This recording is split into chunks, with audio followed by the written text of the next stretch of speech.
ओम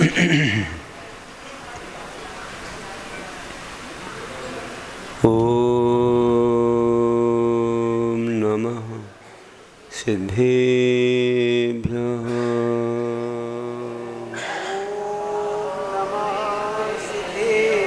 ओम नमः सिद्धेभ्यः।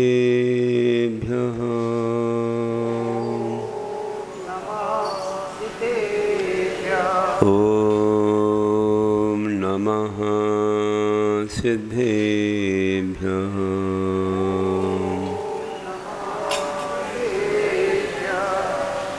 मंगलम भगवान वीरो मंगलम गौतमो गणी मंगलम कुंद कुंदार्यो जैन धर्मोस्तु मंगलम सर्वमंगलमांगल्यं सर्वकल्याणकारिकं प्रधानं सर्वधर्माणां जैनं जयतु शासनं जैनं जयतु शासनं जैनं जयतु शासनम्। बोलिए देवादिदेव प्रथम तीर्थंकर श्री आदिनाथ भगवान की, मूलनायक श्री चंद्र प्रभु भगवान की, वर्तमान शासन नायक श्री महावीर भगवान की, 2400 तीर्थंकर भगवान की, अहिंसा परमो धर्म की, षोडश कारण महापर्व की जय, 10 लक्षण पर्यूषण पर्व की जय, आचार्य गुरुवर्षी विद्यासागर जी महाराज की जय, परम पूजाचार्य श्री आर्जो सागर जी महाराज की, आचार्य संघ की।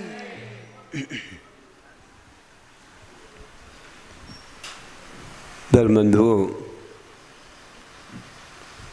हमारे पर्व ये 16 कारण और 10 लक्षण, साथ में पंचमेरु भी किए और अब रत्नत्रय भी प्रारंभ हो गए हैं। और कल का तो विशेष पर्व अनंत चतुर्दशी है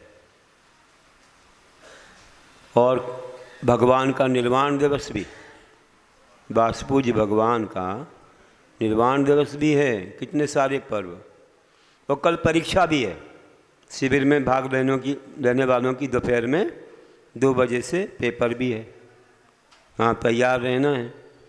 नहीं, पूरा जनरल पूरा 10 दिनों के प्रवचन हो या तत्पार सूत्र या जो भी है, अपना पूरा सब उसमें विषय आ सकता है और उसी में ही आपको उत्तर ढूंढना है, उसी में से टिक मार्क वगैरह करना है। कठिन नहीं है, ज़्यादा लिखना नहीं है। एक आध प्रश्न में अनुभव लिखना कि कैसा लगा आपको, बाकी तो सब सरल बात है। तो परीक्षा अंत में होती ही है। तो परीक्षा आप लोग दे रहे हो उपवास करके, एकासन करके, ये भी एक बड़ी परीक्षा है। बहुत समय दे रहे हो। इसी के साथ में क्या आपने सुना, क्या आपने पढ़ा, क्या आपको अनुभव हुआ, इसको भी मध्याह्न में करना है, याद करना है और लिखना है। फिर आपको देखा जाएगा कौन प्रथम द्वितीय तृतीय आ रहा है ना। तो समाज वाले तो बैठे ही हैं सब करने के लिए। हमारे पास तो आशीर्वाद भी है, बहुत सारा साहित्य भी है और कुछ चाहो और भी उसके अलावा तो पिछी का मंडल भी है। अरे ये अलग है, नए वाले भी हैं, आप चिंता नहीं करना। हाँ, कभी कभी दीक्षाएं होती रहती हैं तो कोई लोग हमारे भक्त लोग रखे रहते हैं, है ना। जैसे 19-20 लोगों को मिल गया, वैसे तुम लोग को भी मिल जाए। लेकिन साधना कितनी बढ़ाई है, ये पहले नंबर अपनी परीक्षा कर लो। बहुत अच्छा है। कोई किसी प्रकार का लोभ लालच विशेष ना होते हुए, शाम को भी लोगों ने कुछ भी खान पान नहीं किया है, लगता है कुछ लोगों ने थोड़ा पानी लिया हो, बाकी एक आहार एक उपवास, किसी के चल रहे हैं, एक आसन तो है ही, कई वर्षों से चल रहे हैं और नए लोगों ने भी किए हैं। और बाकी कितने उपवास, कोई 5 वाले भी हैं, कोई 8-10 वाले भी हैं, कोई 16 वाले भी हैं, कोई 32 वाले भी हैं। हमें कम मालूम है, तुम्हें ज़्यादा मालूम है। हम तो कहते, हाँ वही तो बता रहा हूँ, निर्जला वाले भी हैं। देखो आप कितना पुण्य है।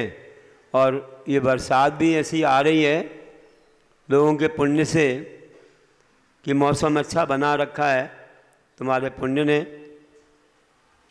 और ये तपस्या की अब अंतिम घड़ियां हैं, बहुत अच्छे से आप उनका हौसला बढ़ाओ, उनका उत्साह बढ़ाओ।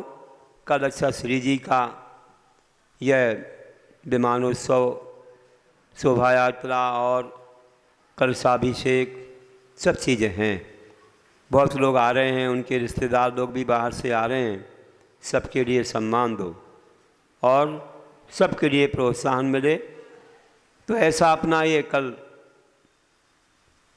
आज आकिंचन होके कल ब्रह्मचर्य की बात है और तत्पार सूत्र का आज 9वां अध्याय ध्यान का वर्णन है। कल मोक्ष का वर्णन भी होगा। सब कुछ व्यवस्थित चल रहा है और आकिंचन हुए बिना तो किसी को आज तक अपने लक्ष्य की प्राप्ति नहीं हुई है। क्योंकि जब तक परमाणु मात्र भी पर पदार्थ अपने साथ है तब तक आकिंचन नहीं हो सकते हैं। इसलिए उसकी साधना इन्हीं व्रतों के माध्यम से होती है।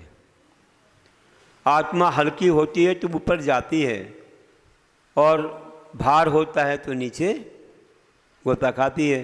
तो हमें निर्भर होना है, हमें ऊपर उठना है और लोक शिखर तक पहुंचना है। कर्मों के साथ भी हम लोक शिखर तक पहुंच गए कई बार एक इंद्री बन के, लेकिन अभी तक हम निर्भर होकर के नहीं गए, इसलिए बार बार फिर नीचे आना पड़ा। फिर नीचे ना आना पड़े ऐसा हमें कर्मों का भार उतारना है। तो देखो भार रहता है तो नीचे आते हैं, और जो भाप रहती है उसमें भार नहीं रहता, ऊपर की ओर जाती है, और पानी नीचे की ओर आता है। तो हमें निर्भर होना है। इसलिए हमारे आचार्य ने कहा है कि नास्ति किंचनास्तिक किंचन तस्य भावा कर्मवा आकिंचनम। जिसका कुछ भी नहीं है, कुछ भी थोड़ा सा भी पदार्थ परमाणु मात्र भी नहीं है, वो अकिंचन है। और अकिंचन का भाव ही आकिंचन कहा जाता है। तो ऐसे आकिंचन और उत्तम लगा है कि इसलिए होना है कि हमें कर्मों का क्षय और मोक्ष पाना है।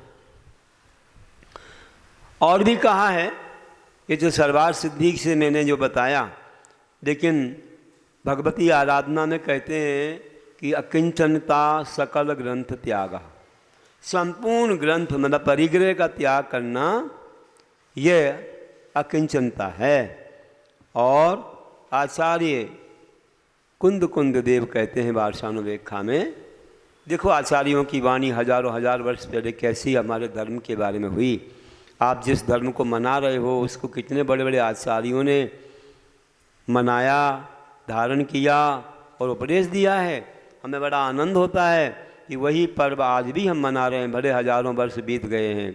ये भगवान की वाणी है कि हो निस्संगो नियभावम निगृहित स्वेदम निद्वंदे नुदुवट्टदी अनयारो तस्य किंचनम।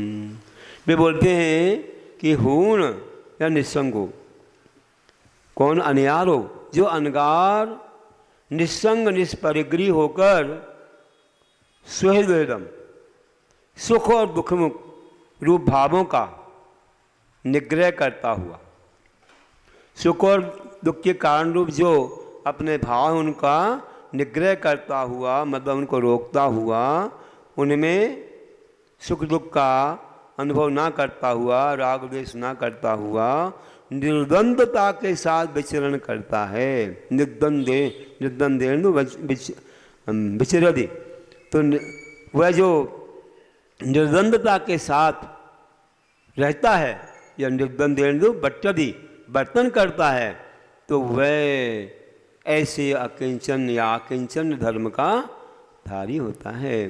तो निर्द्वंद्वता वह होती है कि जहाँ कोई भय नहीं, कोई लज्जा नहीं, किसी प्रकार कोई शंका नहीं, कि जो हमारे भगवान ने कहा, जो जिन्नानी ने कहा वह उसी प्रकार है, अन्य तरह नहीं। और ये हमारे भगवान की वाणी जो हमको कल्याणी है, उसी मार्ग से हमें चलना है।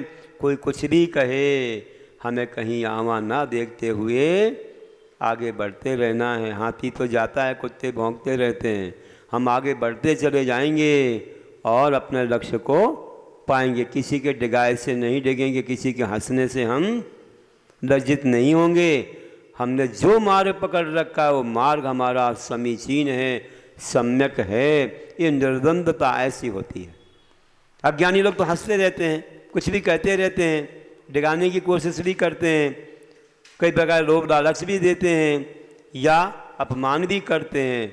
कुछ भी करो, लेकिन हमने तो जो श्रद्धान कर लिया कि ऐसे ही मोक्ष मिलेगा, अब तुम्हारे लिए अच्छा ना लगता हो तो कोई बात नहीं, ये तो दिगंबर मुद्रा है, ये तो खुली किताब है, निरभ्य आकाश के समान है कि दसों दिशाएं अंबर जिनके, उन्हें दिगंबर कहते हैं।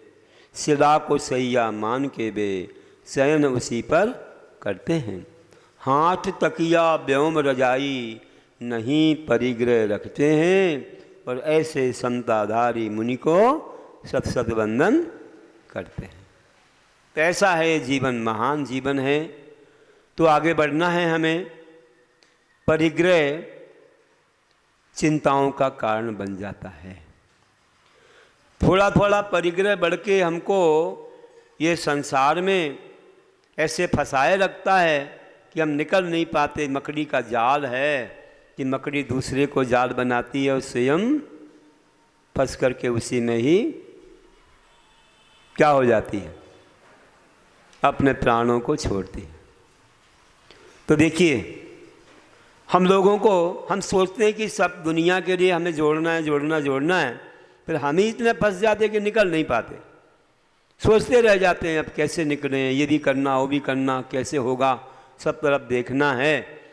जवानी अवस्था में इतने जल्दी छूट जाता है, थोड़ा मोह जीतना पड़ता है, लोग रोते गाते हैं, बाकी कोई झंझट नहीं रहती कि भैया इनका चुकाना, उनका चुकाना, या यहाँ पर साइन करना, वहाँ पर साइन करना, या इतने सारे लोगों से संबंध है कैसे तोड़ना। ये सब चीज़ें कुछ भी सोचना नहीं पड़ती हैं, जल्दी निकल जाते हैं। हम लोगों को यही है, जब कॉलेज में पढ़ रहे थे और समय भाव वैराग हो गया, पहले से थोड़ा वैराग का अंकुर जगी गया था, अंकुर पैदा हो ही गया था, और आगे बढ़ते बढ़ते फिर तो ऐसा हुआ कि बिल्कुल आसार लगने लगा। हर जगह, हर बात में, हर कार्य में हिंसा दिख रही है, पापी पाप दिख रहा है। क्यों रहना है संसार में, क्या है इसमें, कोई सार नहीं आत्मा के लिए, सब निस्सार है। ऐसा सोच करके किसी से बात करने तक की इच्छा नहीं होती थी। बस आँख मीच के बैठ जाओ और गुरु की शरण मिल जाए, अपना कल्याण हो जाए। तो ऐसा एक जीवन बनता है। कुछ भी अच्छा नहीं लगता है, फिर संसार के कोई कार्य अच्छे नहीं लगते हैं। अब तो कर्म निर्जला में लग जाओ, क्योंकि कर्म निर्जला ही हमको इस संसार से पार लगाएगी। बाकी तो अनादिकाल से सब कुछ किया है, वही संसार में लौकिकताओं में फंसे रहेंगे तो संसार बढ़ता रहेगा, और तपस्या करेंगे तो संसार का क्षय हो जाएगा। उसके लिए मोह छोड़ना पड़ता है, एक जगह का बंधन छोड़ना पड़ता है, सब ऐसो आराम के सामान छोड़ना पड़ते हैं। अभी तो अनादिकाल से मेरे जब स्वर्गों का वैभव भी तुमने पा दिया, रत्नों के महल पा दिए, तो ये सीमेंट के मकानों में क्या रखा है, कुछ भी नहीं है। तुम नहीं निकलोगे तो अपमान करके निकालेंगे, कल के दिन 4 लोग मिलके बाहर निकालेंगे। ऐसा है कि पहले ही निकल जाओ। तो होता यही है, कि व्यक्ति जो है मोह नहीं छोड़ता है तो फिर उसका अपमान तो जरूर होता है। इसलिए पहले से मोह छोड़ के निर्द्वंद्वता से जियो। कोई हमारा स्थान नहीं, कोई जगह नहीं, कोई हमारे नहीं, किसी को, सब हमसे पर ही हैं। संयोग तो दुख अनेक भेदम। ये संयोग अनेक प्रकार के दुखों को देने वाला है। जिस जिसका संयोग है उसका वियोग निश्चित है। जो आई है बाहर से वो जाएगी भी, जो नहीं आई है वस्तु वो नहीं जाएगी। हमारे गुण दर्शन, हमारे ज्ञान दर्शन गुण कहीं से नहीं आए, वो कहीं नहीं जाएंगे। और जो पर्सन बाहर से आया है वो नियम से जाएगा। इसलिए वो जो नहीं छोड़ेगा वो बदनाम हो जाएगा, उसको लोग अच्छी दृष्टि से नहीं देखेंगे।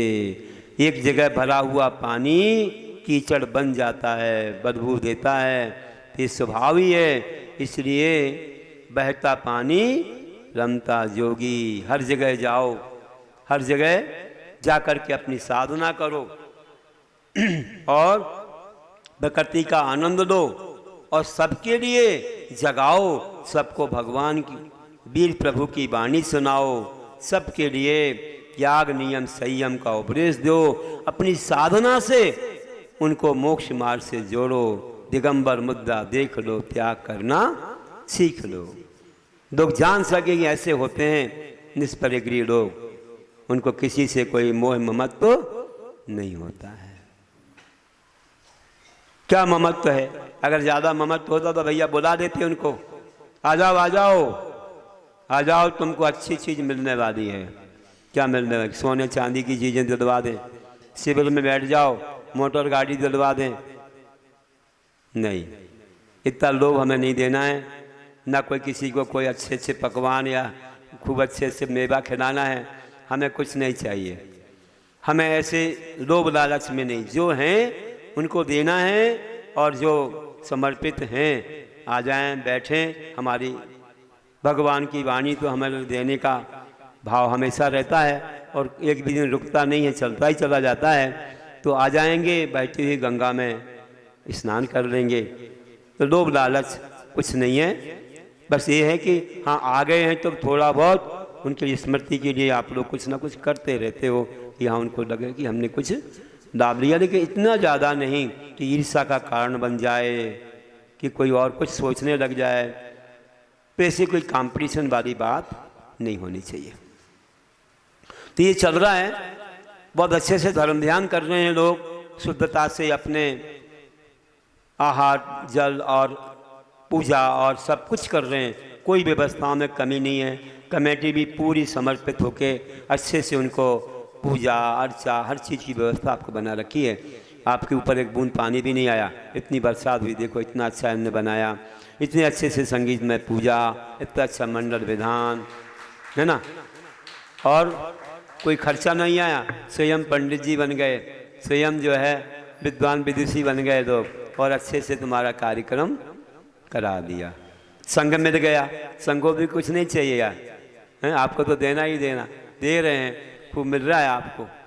और इतना मिल गया कि यही तो आपको मोक्ष का कारण बनेगा। और पंचम काल में किसी को मोक्ष तो हो नहीं रहा है, इतना आपको दे दिया है, इसको पचाने में तो कितना आपको बरसों लगे। और चाहो तो एक ही दिन में और कुछ पल में भी इसको अपने जीवन में उतार के अपना कल्याण कर सकते हो। 16 भावनाएं वहीं 32 दिनों तक, अभी तो चलेगा क्षमावाणी तक, सब पूजा अर्चा चलती रहेगी। और ये संस्कार जो पड़ा है एक आसन आदि का, कई लोगों के भाव आ रहे हैं कि हम अनुवर्ती बन जाएं, हमें प्रतिमा की व्रत लेना है, हमें आगे 16 कारण बढ़ाना है। करते यार 2013 से और आगे भी करने का मन है लोगों का। कितने लोगों का याद कर रहे हैं तत्वार सूद वगैरह, बहुत सारे ग्रंथ कल भी आए थे मेरे पास, महाराज जी हम ये सब चीज़ें याद कर रहे हैं, तत्वार सूद कर रहे हैं, स्वयंभू स्रोत भी याद कर रहे हैं कई लोग, सारे कंठपाठ के विषय याद कर रहे हैं, पूछ रहे थे कल आकर के। तो बहुत लोग, बच्चे बड़े सब लोग लाभ ले रहे हैं। बस ये है कि कोई गलत चीज़ का समर्थन अपन को नहीं करना है, इस चीज़ का भी अपन को ध्यान रखना है, तो बचना चाहिए। कई बार ये मील स्टोन आपको बताते रहते हैं कि डेंजर खतरा, तो हमको संभलना चाहिए। कोई गलत चीज़ का प्रचार प्रसार भी नहीं करना है। कोई बता रहे थे भैया ये दिखाएंगे वो दिखाएंगे, उसमें देखो कौन सी मत परंपरा है, क्या है उसके अंदर पंथवाद, कुछ ऐसा ना हो। आप तो अच्छे जलाभिषेक करते हो, आप तो अच्छे बहुत अच्छे से ये पूजा अर्चा करते हैं, ऐसा ना हो कि कोई चीज़ का समर्थन हो जाए। तो आप लोग ध्यान रखना, नहीं तो यहाँ बोर्ड लगा है महाराज जी कौन से बैठे हैं, ऐसा ना हो कि वो ठप्पा लग जाए कि हाँ भैया हो गया काम।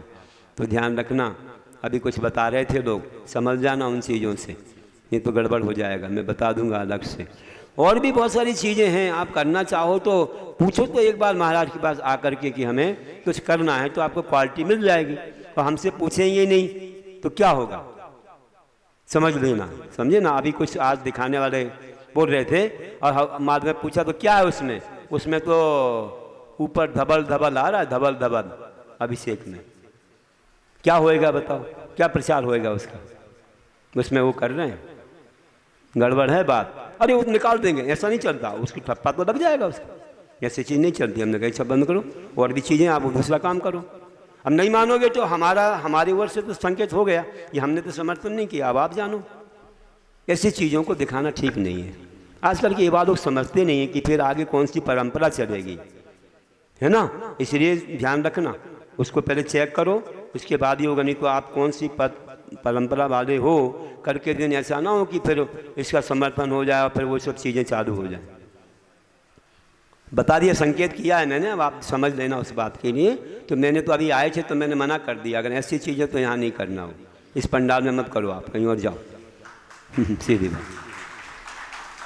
तो बिल्कुल अपन को बहुत अच्छे से संभल के चलना कि कोई गलत समर्थन नहीं, गलत परंपरा नहीं, कोई गलत शिक्षा नहीं मिलना चाहिए, किसी भी प्रकार से लोगों के लिए जो है शिथिलता का मार्ग नहीं खुलना चाहिए, कोई हिंसा कसाय या किसी के प्रति भी ऐसी बातें नहीं हो।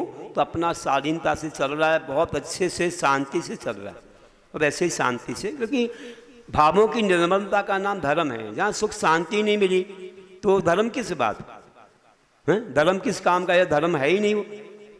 इसलिए अपन आकिंचन धर्म पर सुनते हुए ये जान रहे हैं कि सबको प्रोत्साहन मिले, सबको अच्छा आनंद मिले, तो परिग्रह चिंताओं का कारण बन जाता है।